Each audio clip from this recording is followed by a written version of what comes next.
A Democratic candidate in Texas has been arrested for sending fake racist messages to himself.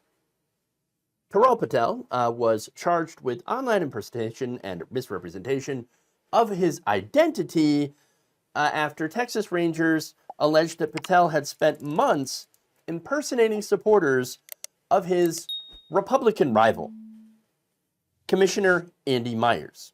So they said that he did this impersonation by sending himself racist and derogatory comments online and then saying, oh, look at what my opponent and his supporters are saying about me. It's a bizarre story. It's pretty ridiculous, especially considering how racism is absolutely real. It absolutely exists. And yes, a lot of people, politicians specifically, get targeted with racist rhetoric from the right wing. But in this case, that's not what happened. Patel had actually made a lengthy Facebook post containing images that he purported to be from supporters of his Republican opponent, saying hateful and, of course, racist things, commenting about him being Hindu or Hindi, and from South Asia and Chinese or something. Just all sorts of ridiculous stuff that you would expect from Republicans because we've seen it before. But in this case, it wasn't real. It was manufactured. It was fake.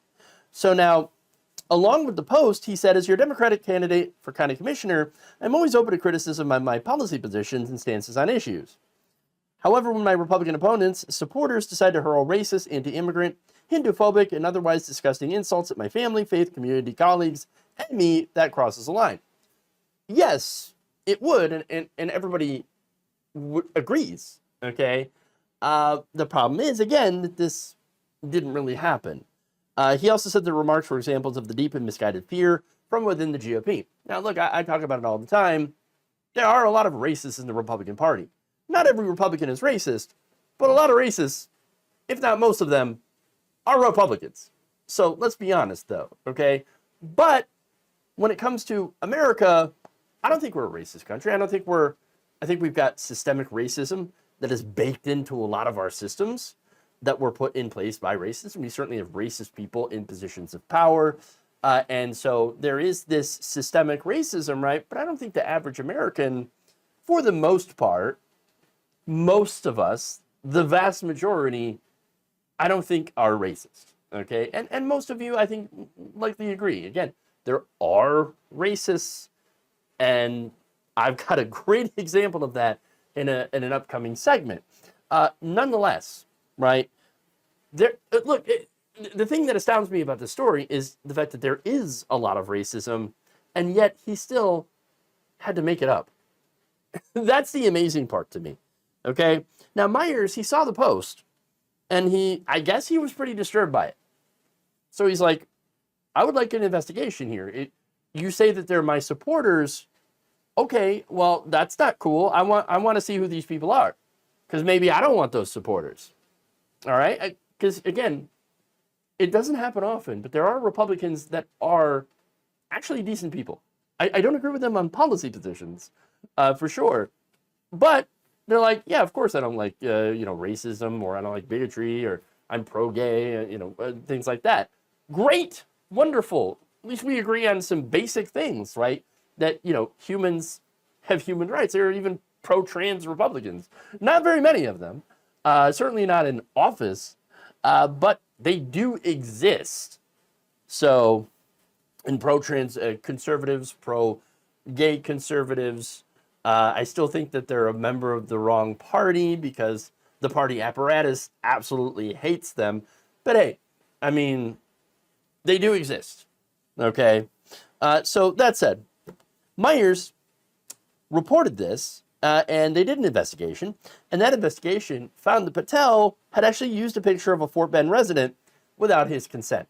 So using fake pictures kind of reminds me of that Republican. It's like, I am a black gay Democrat, and it's clearly a white guy. I'm a black gay Democrat, and let me tell you what, Obama wasn't very good, but Trump was great. Now, that gets me to the charges here, right? So there's felony charges of impersonation.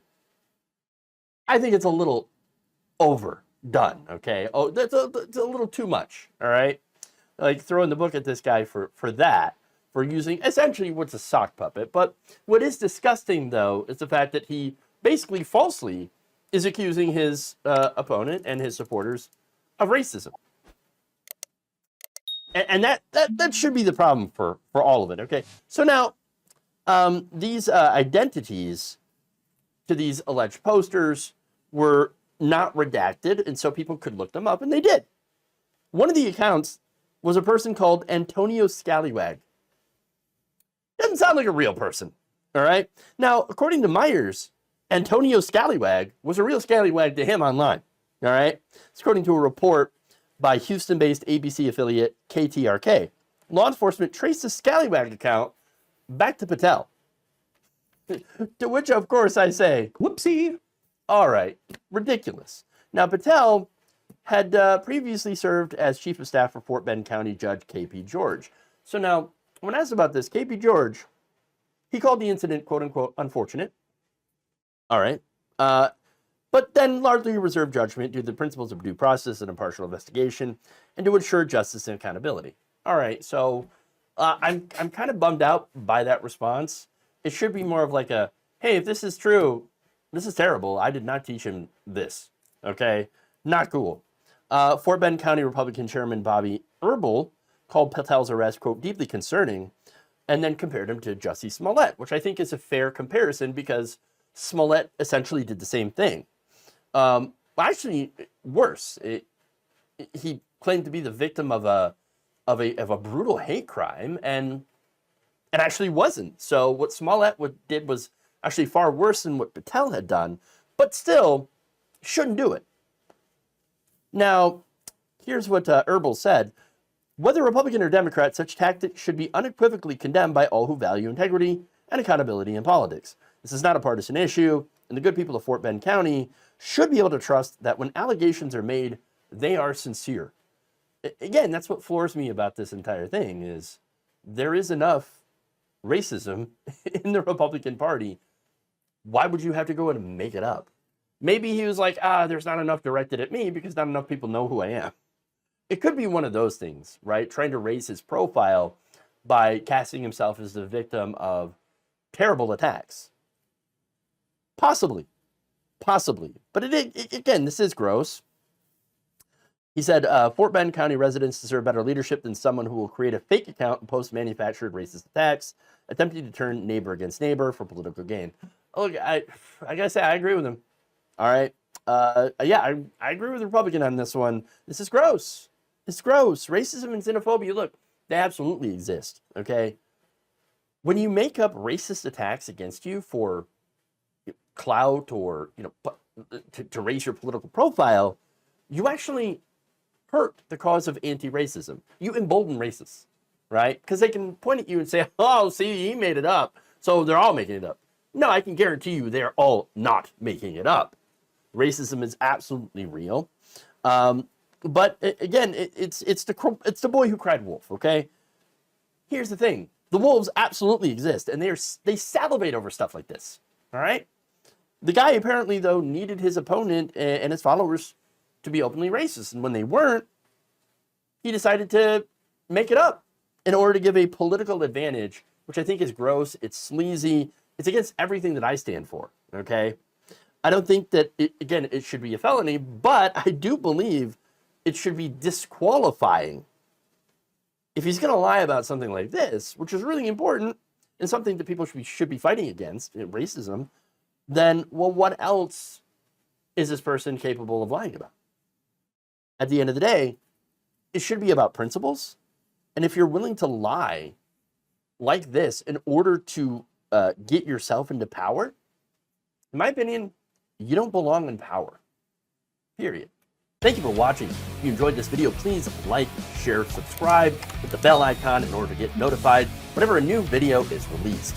And if you want to support independent, progressive media through this difficult time where it seems like everybody is shutting down, you can become a member on our YouTube page, you can become a subscriber on Facebook, or you can go to my Patreon.